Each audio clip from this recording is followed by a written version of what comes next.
Welcome back, everybody, to Ravenstar's Witching Hour. I'm Solaris BlueRaven, and I'm here with my very special guest, Salini. And are you with me? I am. Great. And, you were touching base with the kind of like a soul retrieval, I would say. What's your impression of astral shattering? Do you think that happens when people get traumatized? Astral shadowing. Shattering, like the Oh, entire astral. shattering. Yeah. Okay. Yes, I do think that happens, and I would say that my soul left my body, and that in the early phases, the process of healing is that you do have to go retrieve your soul from the place that it's retreated to for safety. Mm-hmm. And if you've been traumatized, there's a process of that you have to go through that it's very lengthy, and you have to create safety. That's the most important thing that has to happen. You have to feel safe enough to return to your body. Even though you're walking around, you're not really there because it's shattering. That's actually one of the names I considered for the book was a shattered soul, Mm-hmm. But, then I reached a point where you're emerging. I wanted it to have a positive take. Right. No, I think I like what you titled it. That's really interesting when you say that because it doesn't seem like the soul would really evacuate the body per se, but it does seem like it would oversee the entire event from a higher level or a higher level of consciousness to a point where it'd have to descend back in. I think one of the reasons I didn't remember on a physical plane is that my soul went to a very high plane. Mm-hmm. And I think I must have been conversing, with God or whatever level I was at to, like asking what's going on, why am I experiencing this? And because it's a little child doesn't have that wisdom or knowledge to be able to ask those kinds of questions. Mm-hmm. But my soul left because that's when you really establish contact with the Holy Spirit, with your creator is in a spirit experience like that. It's like you're trying to survive the experience. You can't survive the experience if you stay in it. It's just shattering completely. Right. So at some level, I knew to leave my body. And I realized this later in life, but I had left, and so I had to come back, Mm-hmm. And that's what I was describing to you before the break, was this kind of a recovering who I was as a person. And the first one I saw in this meditation was this beaten up one. And then one by one, I would call to the other parts of my psyche, and they would show up by the bedside.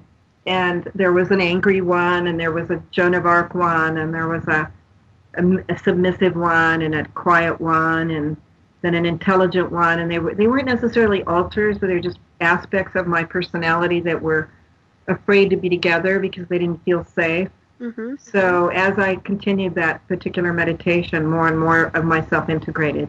That's beautiful. Yeah, I call it kind of a multifaceted design. And when you think about it, considering we're multidimensional beings, it makes perfect sense that we have a database of not only lifetimes on and off planet, but I mean, we have all these, I wouldn't say they're personalities per se, but they're kind of cellular memory of who we were as multidimensional beings. So that's very vast. Mm-hmm. Yeah, and there were spiritual ones. And the final one I saw was like a divine feminine being rising up from a leaf out of the sea, all whole, like I had come together in one whole being and I was empowered. And that was the end of those meditations. That's beautiful.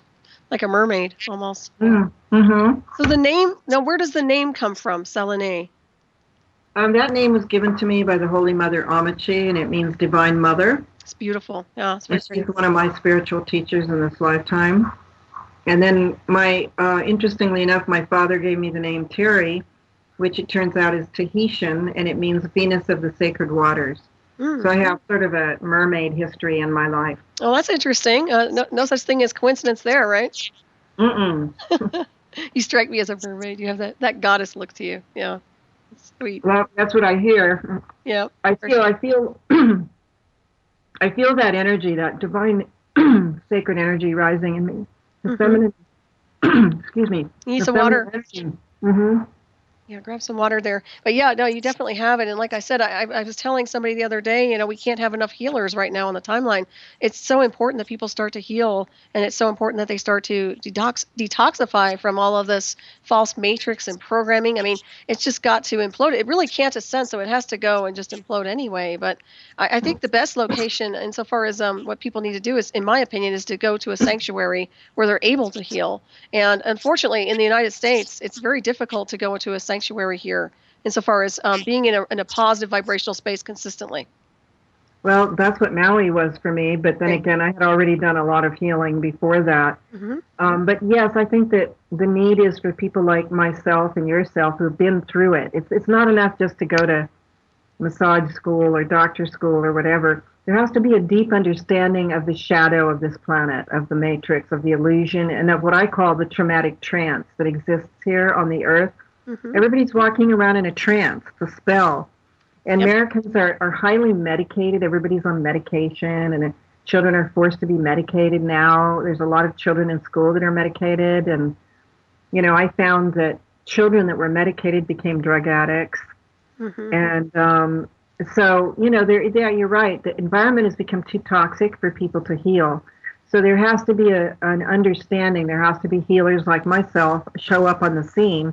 So I'm like a soul shaman for America. I'm America's shaman. Hmm. It's like, come on, America, let us shamans come in and heal you. And I think it's going to happen. I mean, it's starting to happen. There's a lot of people like me, and we're beginning to, show our force. And they can, right now they're bumping off naturopaths, which is a really sad state of affairs. But Hmm. that's not going to stop us. We're all going to step forward at once en masse. There's just too many of us. There's no stopping this Right. ascension. I agree with you. It seems to me like they are very threatened, extremely threatened by spirit and consciousness. There's no doubt about that. Just by the way they've been going after all the holistic healers. I've noticed that too. It's almost an epidemic. Well, they can't. They only see this level, this low 3D consciousness. They can't control us if we ascend. They can't control us if we heal. They can't control us if we're aware of our power. So they're trying to desperately to think of ways to scare us out of our power. And to me, this was the most desperate move I saw was when they started bumping off the holistic doctors. And it's really tragic Hmm. because these are people who are just teaching people how to be well. Right. They're not even trying to confront the system very much. They're just teaching people holistic techniques, but because they happen to be doctors as well, they don't want anybody like that around. And I guess they thought that would scare people off. All that does, I think, is empower us to keep going. Hmm. And when push comes to shove, as you mentioned before, they lose anyways. If they could really foresee the events and the illusion of the timeline, they would realize that they've already failed. But That's right. I think that this is ancient history and that we're just living out this leftover illusion of a matrix, I and it's agree. about to fade away. Hmm. We're already living in ascension. It's already because there is no real time and space. That's an illusion too. Hmm. So everything exists at once. So once we drop away this illusion, we're going to wake up into the divine state. I agree with you. Yeah, we're living. It's a false past. We're not. I always thought of that too. When I look and see the timeline, it's obviously in a stasis of illusion, and I totally resonate with you that we are already ascended in consciousness. We're already there. It's just a matter of stepping up into the frequency. That's right. And when you think about the lies that they've told us, I mean, our entire childhood was shaped. I don't know where you went to school, but it was all about being told about Columbus and cowboys and Indians and Hmm. the 7 basic foods, and almost everything they taught us was a lie. Right. Yep. And then when you start realizing that it's a lie, it unravels the rest of the matrix. You pull one thread and the rest of it unravels. Right. Yeah. It's just a ball of yarn. Right. And all of a sudden you're left with nothing but a string, and then follow the string across the universe to the truth, and that's where you find where we're really going to be living is in a state of ascension at all times. Yeah, I It's agree with you. 5D. We're going into 5D. People are more intuitive. People are more awake. People are look at the vast advancement we've made since the onset of the internet and iPhones and iPads and all that stuff. I mean, my God, the digital technology is really speeding up consciousness, And there you can see, it's interesting to me that the movie The Matrix came out in 1999. And then that if you look at the screen, it's a code, it's a computer code. And that was before people really understand computer codes. We're living in a computer code. I mean, literally, we're living in a code that's been written for us by some black magician, or groups of magicians. They said, okay, we can make this imperception and this deception over here, and people will think that this is true, whereas in reality something else is true. And once you break that down, you realize this is just a little shell. Mm-hmm. And it's a metaphor for the ego, Solaris, because process of waking up is cracking the shell of the ego and emerging as your divine, powerful self. Mm-hmm. And waking up is painful, and the price you pay is the death of the ego, but it's a magnificent event. It really is. Oh, I agree with you. Yeah, totally. It's merging with the full light, what I call the full light universe and source is just bliss. It's infinite and blissful. And yeah, to me, it's not painful at all to break orbit with the false matrix. It's actually painful to be participating in this illusion for me. I just, I like bliss. Unfortunately, I'm like, oh, the false matrix it's a drag. But you're right. Go ahead. No, I was just going to say it depends on what your programming was. Right. In my case, in order to wake up, I had to re-experience the trauma because it was trapped in my cellular structure. Mm-hmm. So that was very painful, but it's not painful to live in an ascended state. No, it sounds like you've healed very well, and I'm really glad to see that. And also, you touched on the schools. Yeah, they were like entrainment centers. I never understood schools, or I never resonated with schools. I never resonated with any of that. Anything that was trying to program me, I was rejecting immediately. So very independent spirit and free will oriented. Well, that's why we're all on these radio shows. I have my show too. I have my talk show, which is on hold right now because I was publishing the book, but it's also called Emerging from the Matrix at Intention Radio. Nice. And so, all of us resisted the system, and look where we are today. We all have a talk show, don't we? I think it's great. And what days is your show on? It's on hold right now? It's all archived. So if anyone's interested in hearing some of my other teachings, it's at intentionradio.com/emerging-matrix. And you'll see me there, Salini Teri Apodaca. And the show is called Emerging from the Matrix. And I've got about a year's worth of shows there. Great. And it's on hold just because everything's bursting out. I have a new TV show that's going to start in a month. Cool. And it's called Heal Yourself Now, and it's on Naturally Better TV.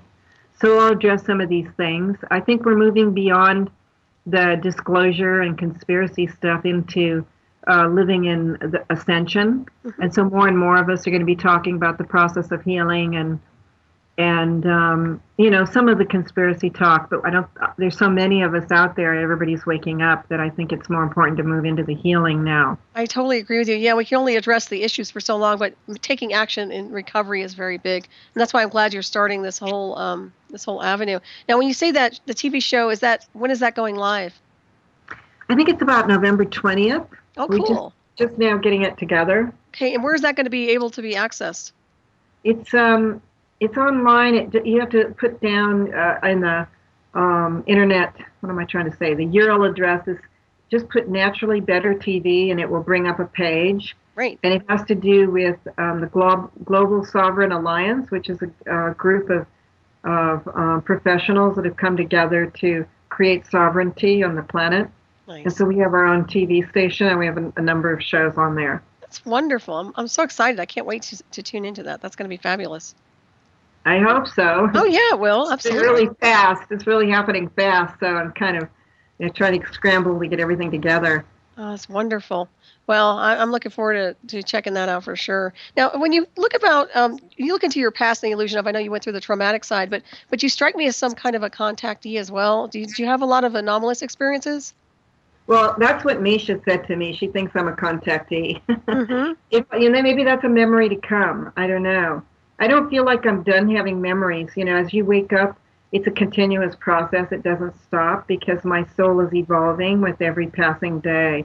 Mm-hmm. So I may remember more things, or maybe even people that I didn't realize were ETs or something. What I remember from my childhood is that there was a man that was in my bedroom at night after I was abused, and he would be sitting in the corner waiting for me, but nobody else could see him. And I thought, it was scary to me, and sometimes he would step out of the closet, and I was really little. I was 3 or 4, and I thought, I would start to cry when I saw him, and I would always say, go away, and he never tried to force the issue. He'd just sit in the corner. Mm-hmm. And then, one time when I came back from being abused, I was crying, and so I didn't realize that he was there, and he came to the side of the bed and took my hand and said, you're never going to be alone again. I'm always going to be here with you to comfort you through this part of your journey. And so looking back on it, it was an angel or a guide or somebody that was there to from the other side. And Misha said, what about an ET? Well, maybe he was, he looked like a normal person to me, so I don't know. I didn't know why nobody else could see him. So that lasted for a few years until I got older, and it went away, till all the abuse ended, and then it wasn't there anymore. Right. But I was aware that I always knew that aliens existed. I just didn't happen to see any, close up. So I didn't know where they were. My mom really believed in it, and she was constantly going down to the beach at night. Oh, really? Yeah, she said, I really want to have an ET experience. And I was like, well, you don't want to call down anything negative, Mom, but she never did, as far as I know. But it was something that she was really interested in. Right. Well, it strikes me as, it goes through the lineage. I've spoken about this before, where they're like contactees that go through your generations of the legacy of the family. So, great ancestors have had probably an encounter of some kind, and then it kind of bleeds through, in my opinion, to the heritage and the bloodline. That's why I was curious. It just strikes me as... Well, it could be, like I say, there could be more memories that I'm going to have. I mean, I had so much healing to do around the trauma that I had to concentrate on that. Right. And there could be more coming, because I feel myself opening up to more and more things all the time. And I've had two people very close to me who were very clearly contactees. One of them was an ex-boyfriend, another one was my best friend. And both of them told me stories about ETs, especially the ex-boyfriend lived in a part of California where there was nonstop ET activity. And he had a very scary, he believes he was abducted. And he has a lot of fears and memories of having drills put down in his eyes and stuff like that. The standard things you hear about the Greys doing. And so I know it's real. And then I've had some Reiki students who told me for sure they had been visited by aliens.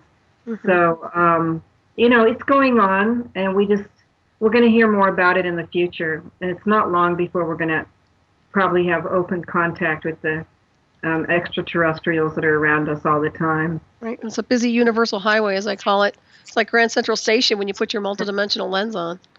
Well, it's pretty arrogant to think we're the only ones in the universe. Right. So I just keep waiting for that momentous day when they're going to show up and really talk to us. My favorite show growing up was The Twilight Zone, and I used to love it. Oh, yeah. Shows about ETs coming, and usually not very positive, but there was one that was really positive, and I loved it. I loved all those kinds of stories that we can imagine what they might be like, Right. Well, I always say they are us and we are them insofar as lineage goes. I mean, they're just a reflection of us in another dimensional space.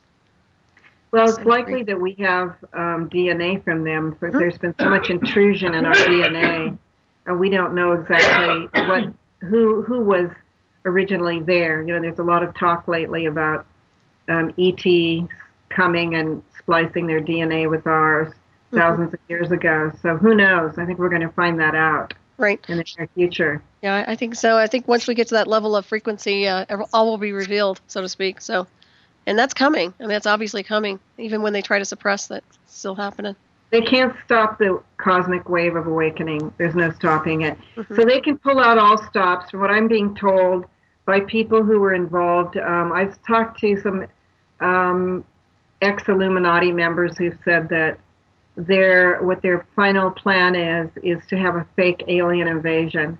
So they're going to try to put it into the mind matrix, make it look like we're being invaded so that people will be afraid and they'll welcome the military. But I don't think that's going to come to pass. I think we've passed through the awakening. We had the ascension date of the September 27th and 28th where we were bombarded with divine light.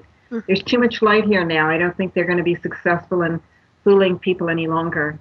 I agree with you. I think they're going, I like to say they're going extinct. I really just think it's all imploding. It's just going away, even though it feels like it's really in everybody's face right now. But I do see it going away. There's no doubt about it. And I think the less power we put in that direction and the less intent we have insofar as trying to analyze it, is better off just kind of letting it implode on its own to some degree.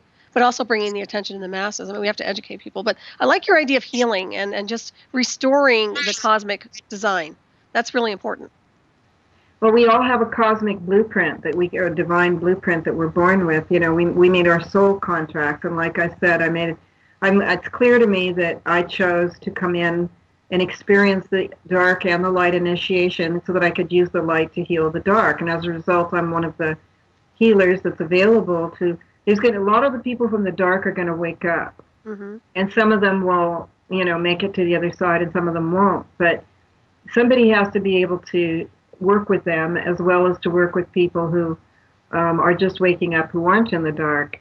So, you can't do this work without an understanding of the shadow of the consciousness of humanity. So I have a deep understanding of the shadow consciousness and how it manifests. So what's happening when you embrace your shadow self and give it the love that it needs, what you're doing is you're lessening the darkness on the planet and you're lifting the light on the planet for everybody else. And then you can turn and look at your own divine blueprint, like, what did I come here to do? Just what exactly am I really here to do? People think that they're here to have a job and you get married and you get your house and your career. And it's and this is, no judgment because I started out that way too, but it's not really very deep, Then when you have a spiritual awakening, all of a sudden you realize, like, wow, I didn't come here for anything except to wake up. And that's really what everybody's doing. And when we have more and more and more people waking up and the collective consciousness expands, everybody's going to realize that's the only reason we're here. And that's the same for everyone. And Edgar Cayce said it back in 1935 or something. He said everybody in the next century, and he's referring to right now, everyone on Earth is going to wake up. And so we're in the cusp of that right now. We're at the beginning wave of that. And so some of us are at the vanguard. Some of us healers are here to, I've got my lantern up and I'm holding it above the path saying, walk this way. And, people can freak out, try to control the matrix or whatever they want to do, but they're going to go down in flames. There's no more room for those people. I agree. Anyway. Yeah. I used to love Edgar Cayce too. I used to belong to his foundation, and he was like one of the first books I started reading was Edgar Cayce work. Me too. Me too. I mean, when after all the trauma in my parents' house, and there's lots of stories about that, but one of the things I finally did just to get away was I took to the road with a pack on my back to hitchhike to Virginia Beach because I wanted to join the Edgar Cayce Foundation and live there. And I had my first of many adventures on the road. I didn't ever make it to Virginia Beach, but it was just part of, like, now what do I do with the rest of my life? I'm traumatized that I can't function. So that was one of the first things I did, is hit the road, Jack, with a pack on my back, Well, good for you. Yeah, moving the energy. I just needed to move on, and figure out what was the next step on the path. Exactly. And let the cosmic course guide you. Yeah. That's for darn sure. Did you ever get offered employment when you were being trained in all those years? Did they ever try to hire you for something? I think they would have. My father was too mentally ill to advance in the Masons. They have to be real stable and be able to hold jobs and real high levels of power. And my father was schizophrenic, and he was violent, and he would freak out and, hurt people and stuff like that. I mean, I'm surprised he didn't go to prison during his tenure on Earth. And so, he kind of fell away from the program. He didn't go up very high. And other people I know did take employment. But I started to break my programming in the teens because I had so much Reiki. I was getting Reiki on a regular basis. And so I wasn't interested in anything they wanted me to do. And I think that's why I got persecuted. So from the moment that I left home, the persecution began, and it was pretty much steady all throughout my life. Right. Because, they want to bring you back into the fold for whatever it was. Sex slavery was the main thing. There was a possibility of me going to Hollywood and being a superstar sex symbol. That was one thing that was on the table. And I wanted to do that for a while, but that got blocked. I got cast in a couple of movies, and then it got blocked, and I didn't get to be in the movies. And it's good because I would have gone down with the ship. I probably would have been sacrificed or had a drug overdose or something. Right, and it seems to be an epidemic in Hollywood. Would you say that that's a huge area for mind control? It certainly seems that way to me. Amen. Roseanne Barr's come forward, Corey Feldman's come forward, and there's a lot of black comedians that have come forward. Kat Williams being one and Dave Chappelle being another, and talking about mind control in Hollywood. So I can't, I didn't witness anything, but what I see the earmarks of mind control on a lot of the people that are in Hollywood right now. It's obvious to me that they've been mind controlled. And it seems like they all have handlers if they're that high profile to some degree. Well, we know what happened to Michael Jackson. He came forward and said it. Right. That he was being controlled and that they were going to kill him. And so they're out there, and, I don't know their names. I don't know them personally, so, I can't name names. I just know that it's real because I had people like that in my life, and I think that if I had gone the direction they wanted me to go, I would have been potentially one of two things: a movie star, a sex symbol, or a NASA communicator, working in NASA as a human computer. That's interesting. I think that was kind of one of those things I was pulled through too, and originally with the artificial telepathy. So why NASA? What's your take on the computer? What's your take? Well, I had a very high IQ, and they tested my IQ, and it went off the chart. So it was somewhere above 200. Nice. So what they do is then they think, okay, this is somebody we can use as a computer, and so I went through a lot of mind enhancement training. They're trying to increase my mental abilities.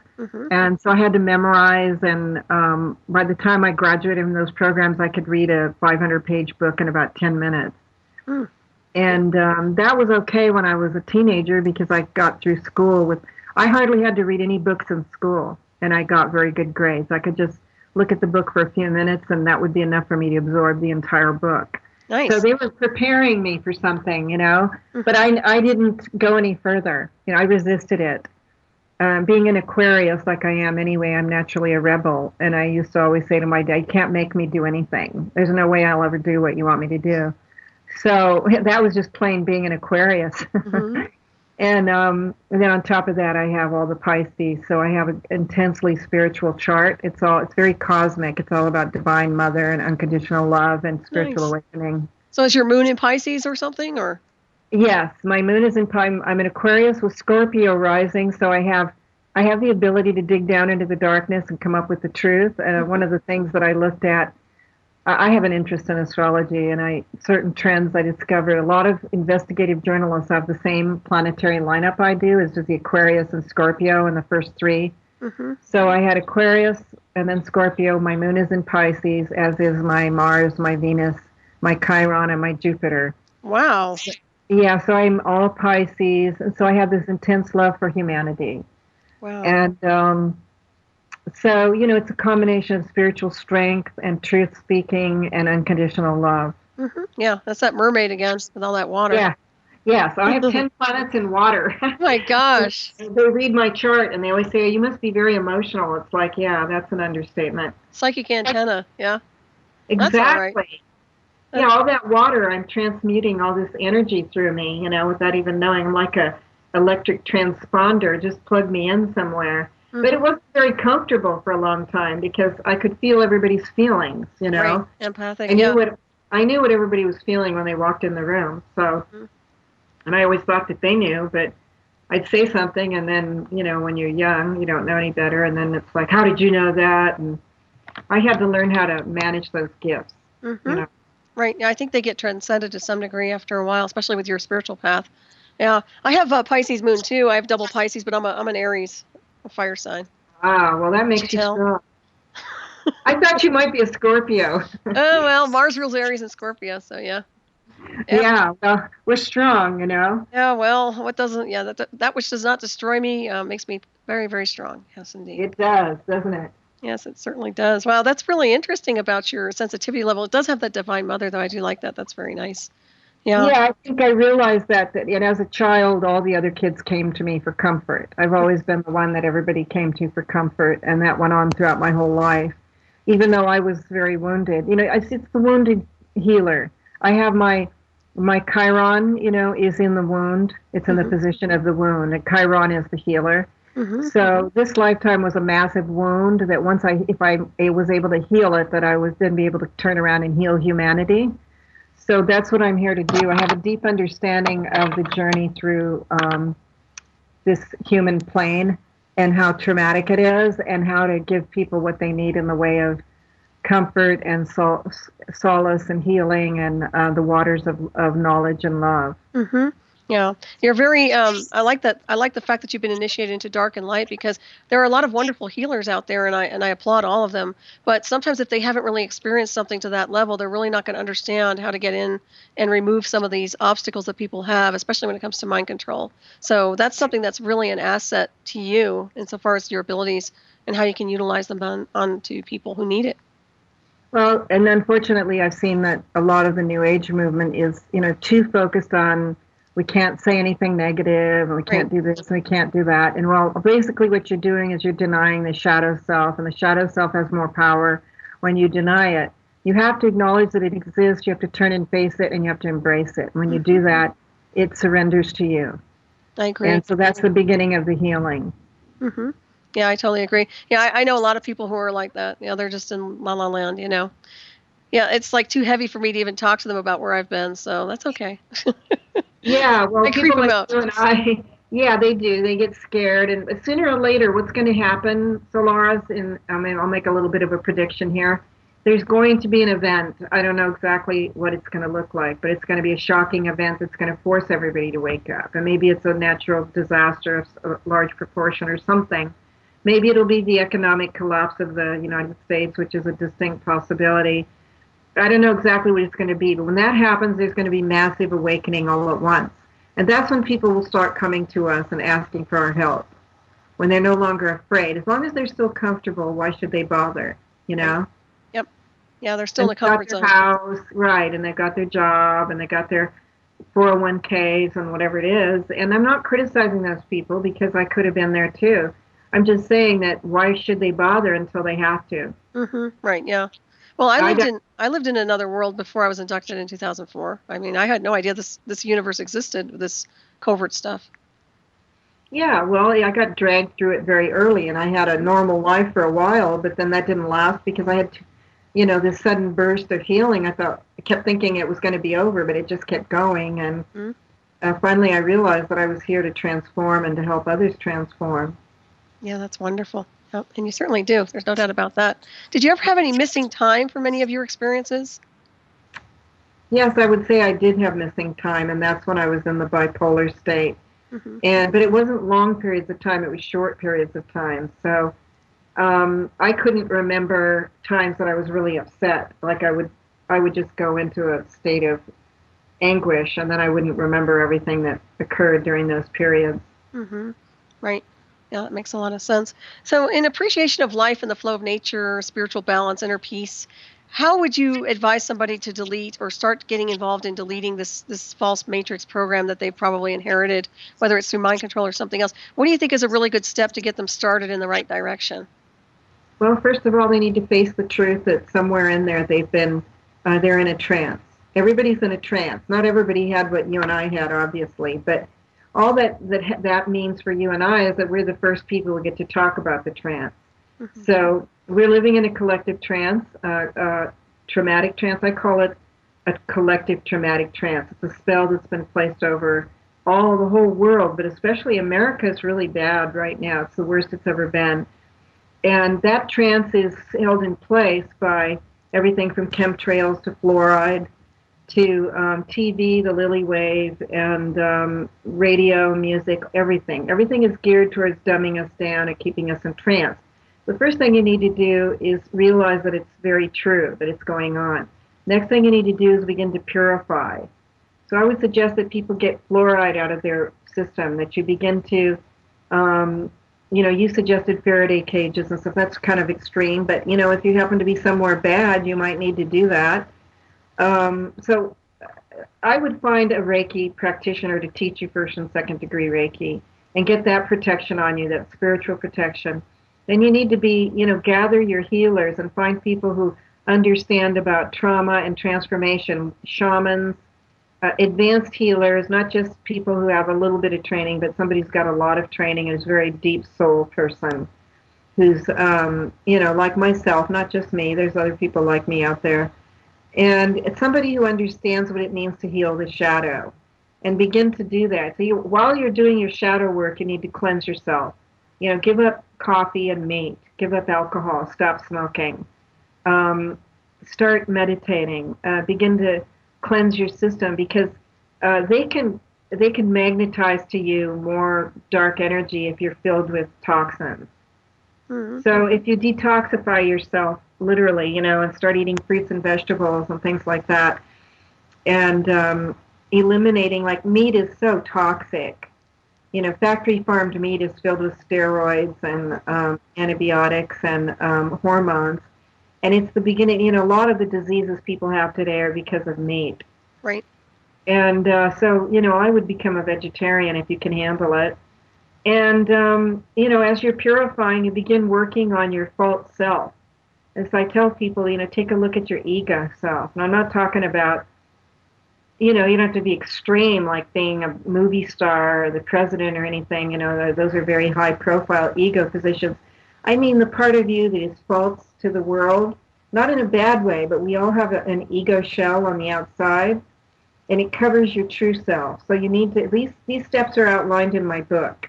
In the back of my book, I have the 22 steps to soul transformation. And one of the steps is finding your false self, and then discovering your true self. And I have, suggestions about how to do that. Mm-hmm. So while you're purifying, you need to be working on separating away your false self from your true self. Because we're all born with myths here, in the tribe that we live in. And like, for example, Columbus.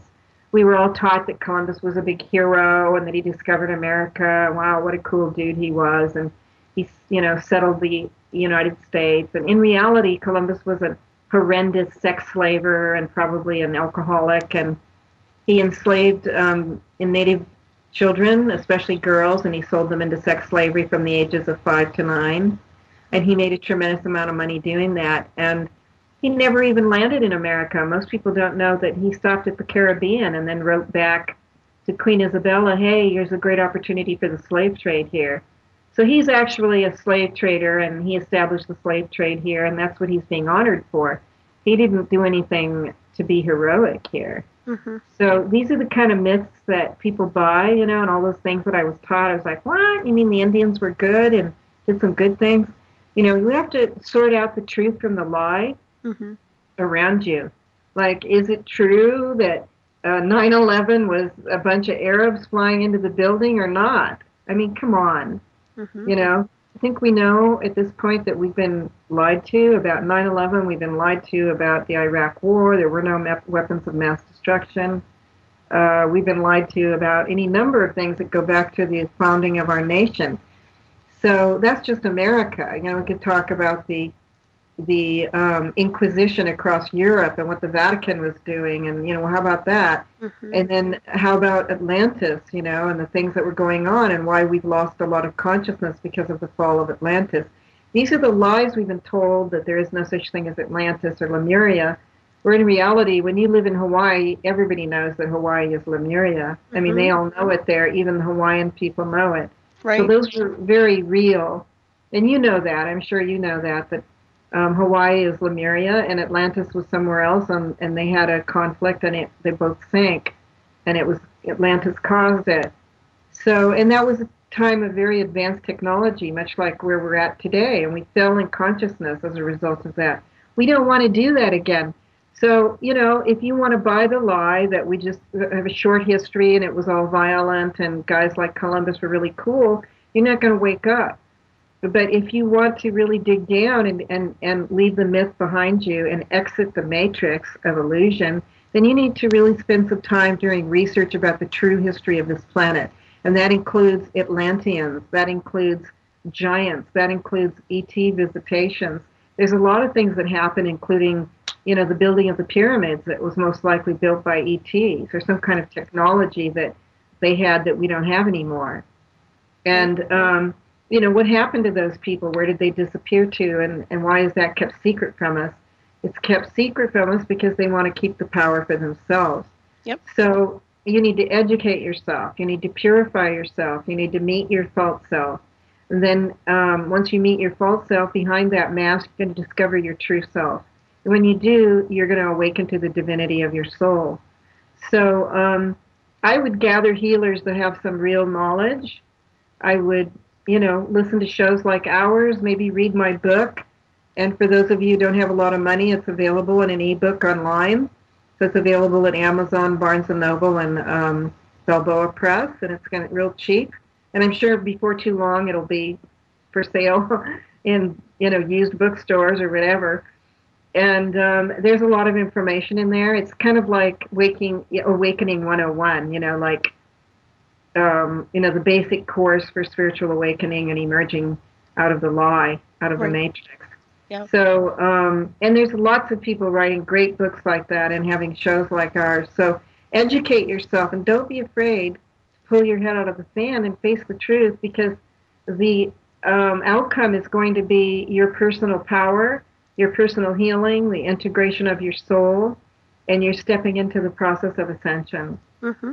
Absolutely. Yeah, that's well said. And I like the idea you do put healing techniques in there for people. A lot of people need a guide insofar as trying to heal themselves or get through this. But I think your suggestion of working with someone, a qualified healer, is really important too, is to get people to work. Yeah, and there's so many wonderful techniques, Mm-hmm. like depending upon what's happened to you. Like a couple of the techniques that were very powerful for removing the trauma from my body was myofascial release. Oh my God, I couldn't even believe it, because I had so much violence done to my body that there was stored trauma in my back and my hips that I could never get rid of. Mm-hmm. And I had only 2 myofascial release treatments, and that was it. I mean, it was almost all gone.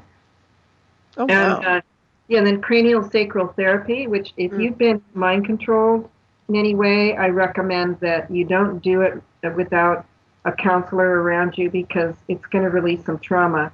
And if you're a craniosacral therapist, don't undertake it on someone who has been mind controlled without training yourself in mind control, because everybody I know that's had serious trauma and gets craniosacral has a painful release. Oh, really? And it's almost more than they can handle, because it really releases a lot that's stored in the brainstem. Mm-hmm. That makes a lot of sense. Yeah, so those are things you need to know. And then there's shamans, the shamans that go down into the underworld, or which is really the subconscious. And they're frequently Native American shamans that do that. I have some shamanic training gone when I went down to Mexico and when I stayed at the Hopi reservation.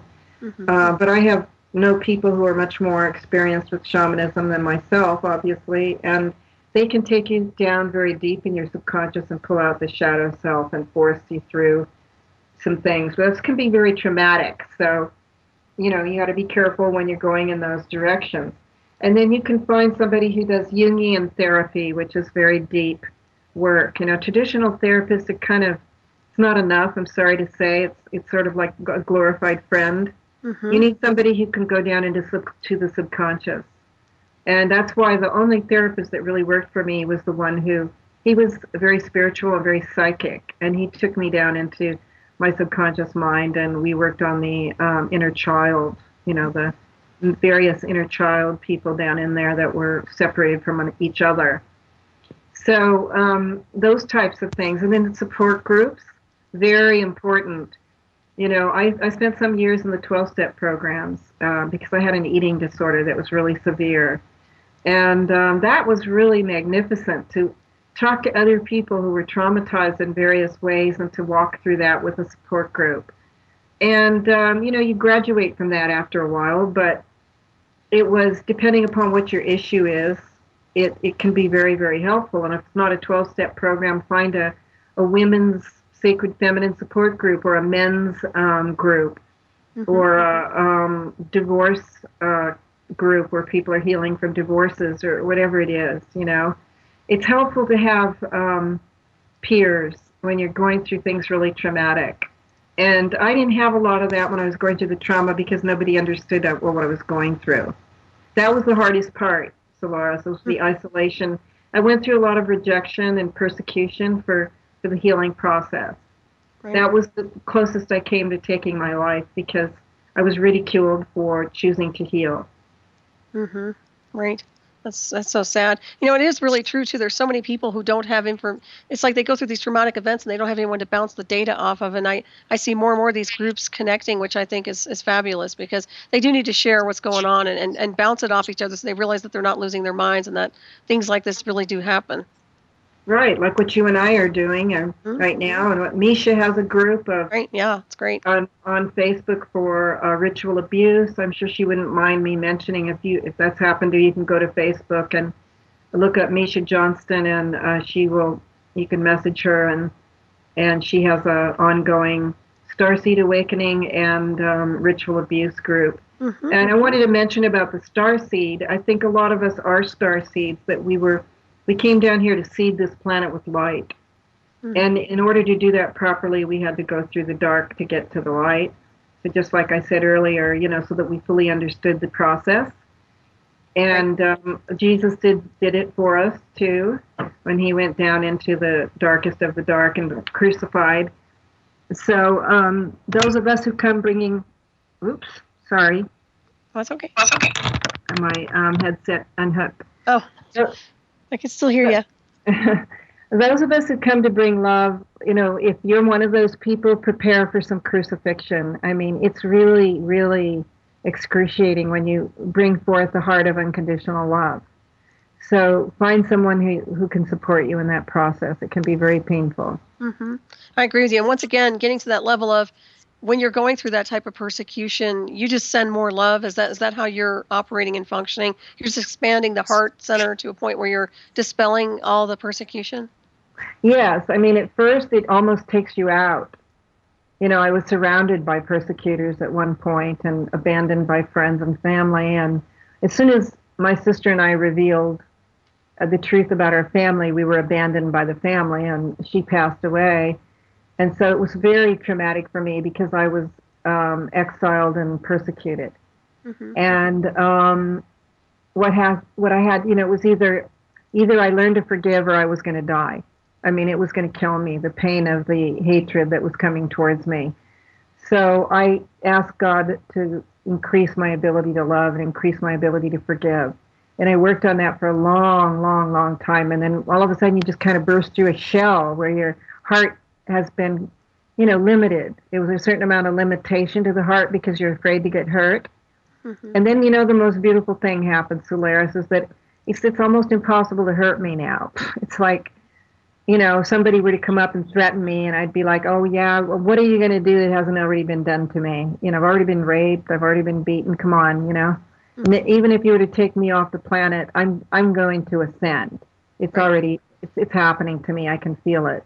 My energy field is very strong. In fact, that doesn't even happen to me. I don't get threatened anymore.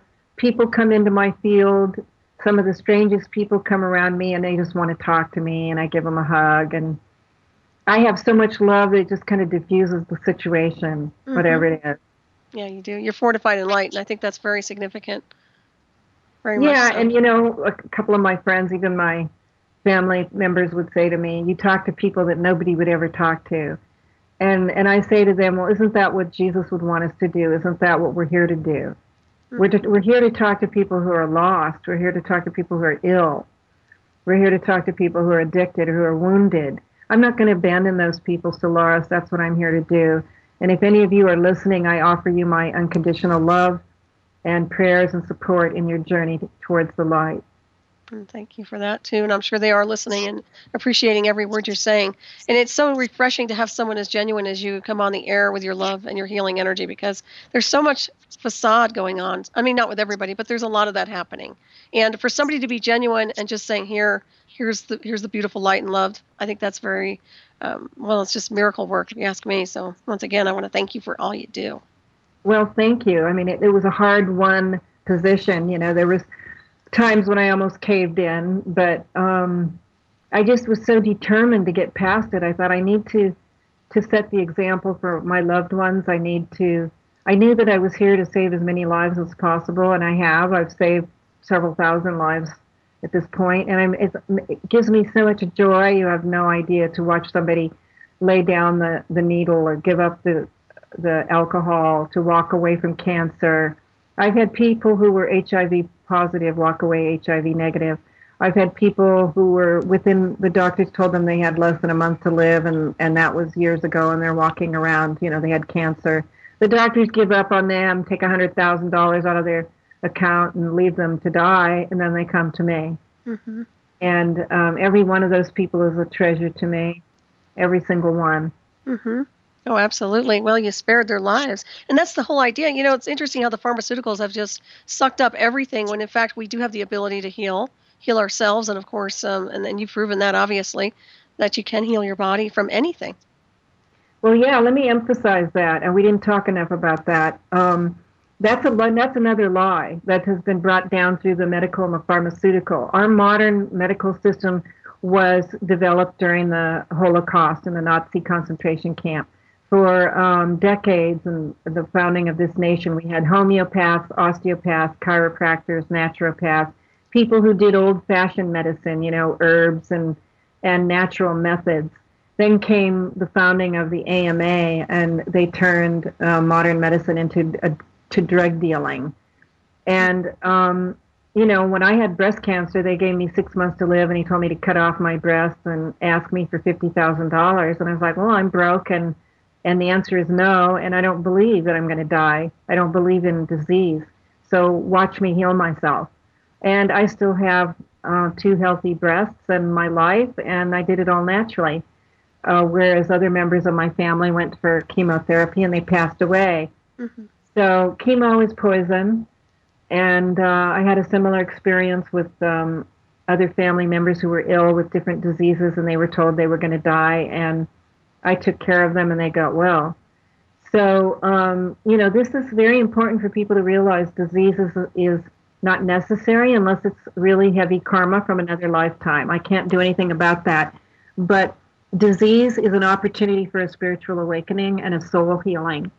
And you can heal pretty much any disease unless, like I say, it's karma from another lifetime. Mm-hmm. And, it's a matter of creating homeostasis in the body. It's a matter of calling in the divine energy and restoring each cell in the body so that it resonates with the frequency of our Creator, which is divine love. Mm-hmm. And I did that when I was sick, and I had viral meningitis, and I had a near-death experience, and I called down the divine frequency of love and into my body, and I healed myself. So that's what we're doing when we're working on people with Reiki, and that's why I urge all of you, because not only will you protect yourself from mind control and all sorts of things, but you won't be getting all these fearsome diseases that we have to get vaccinated against. They're not going to happen. You don't need all those vaccinations. Mm-hmm. You need to learn how to return yourself to homeostasis. I so agree. So that would be a tool. That's a main tool in my book, is return yourself to homeostasis, mind, body, spirits, and emotion. If you have toxic emotions, if you have thoughts of revenge and you want to hurt people, you got to get that out of your mind, and it's going to make you sick. Mm-hmm. If you have, negative thoughts about another race or something, those things are going to make you sick. Or if you're living in a toxic marriage, that's going to make you sick. These are all aspects of self-healing that have to be addressed one by one, right. Body, mind, and spirit. Mm-hmm. Yeah, it's poison to the spirit if you don't let that stuff go. There's no doubt about it. I like that. The cosmic shield comes to mind. And once again, we're just about out of time here, but I want to thank you so much for joining us tonight. What an honor it's been. It's been great. Well, before I forget, talking about the cosmic shield, I was going to say, like I said, I'm not a traditional Christian, but one of the great things is the armor of God in the Bible. I think it's Ephesians 6:10, is that you get up every morning and you put on the armor of God. For those of you who are under attack, if you happen to be under attack by these military or mind control programs, put on the armor of God from the Bible every day. Ask the Holy Spirit to protect you. That's going to help as well. Mm-hmm. Very well said indeed. Yeah, that's beautiful. Well, I do want to thank you for all the beautiful, incredible healing work you're doing, and also communicating where you've been so that people can understand. And I know a lot of people resonate. A lot of people have been through a lot of different things. So thank you so much for who you are and what you're doing here. And I did want to ask you before we run out of time here, what's down the road for you? I know you said you're pretty busy. You have a television show coming up. I do. And if people want to reach me, I have a new website which is under construction. It's about a month away. It's going to be emergingfromthematrix.com. Right now, you can reach me at Facebook at Emerging from the Matrix. I have a community page. I have an old website, soultransformation.us, which is about to go down. I have my new TV show, which starts in a month. It's going to be on Naturally Better TV at the Global Sovereign Alliance. And I will have a page there, and there will be contact info there. So that's about a month away as well. So all of a sudden, it all burst out since the ascension. So I'm going to be teaching workshops. I do individual consultations. You mentioned it in your intro. Yes, people can contact me at Skype or leave me a message at Emerging from the Matrix on Facebook. My Skype address is Teri.Apodaca. So send me a Skype message if you want an individual session. And you can, I do accept payment through my old website under the soultransformation.us under the Reiki tab. There's a PayPal tab if somebody's interested in a personal session with me. Otherwise, I'm preparing some workshops and probably go on the road with some workshops when I get enough people to teach that. And then, whatever a creator has for us, we're all about to wake up. So I suspect I'm going to be called into service here somewhere, maybe another TV show down the line. Mm-hmm. I can see that coming down the pike. What about a sequel to your book? Any sequels coming up? Yeah, I think so, because it's a long book and it might be a little bit hard for everybody at first. Mm-hmm. And those of you who do look at it, just know that if you go to the back, the 22 steps to soul transformation are in the back, as well as a glossary of terms. If you don't understand the terminology of what I'm talking about, you'll learn a lot about my work just by reading those two parts right at the end of the book. I also talk about sacred alchemy. And so the next book, Solaris, is going to be more specific to healing. This one was, I had to talk about the matrix and my journey. I won't need to do that again. I'm going to get very specific about steps like a manual of healing or sacred alchemy or perhaps a book on the divine feminine, something like that. Well, that sounds awesome. I like the sacred alchemy. That sounds really good. It resonates really well. Well, that's what's happening when you have a transformation like what you and I are going through. Mm-hmm. It's really alchemy. Your dark energy that you've experienced turns into light energy. And it's a process of spiritual alchemy that turns your inner energy. It's what Einstein was talking about when he said E equals mc squared. That energy cannot be created or destroyed. It can only be transformed. Mm-hmm, exactly. So if you transform your lower energy to higher energy, you have created gold inside of yourself. It's spiritual alchemy. And you turn into pure gold and pure light. Beautiful. And once again, thank you. We're out of time here. Thank you, Salini. Also, please stay tuned for Shiny Side Out with David Dundra and Mickey coming up next to Sunny on tonight from Down Under. I want to thank everybody for tuning in. And thank you again. It's been a pleasure and an honor to have you on. You're so welcome. It's been an honor. Bye-bye, everybody. Have a great week.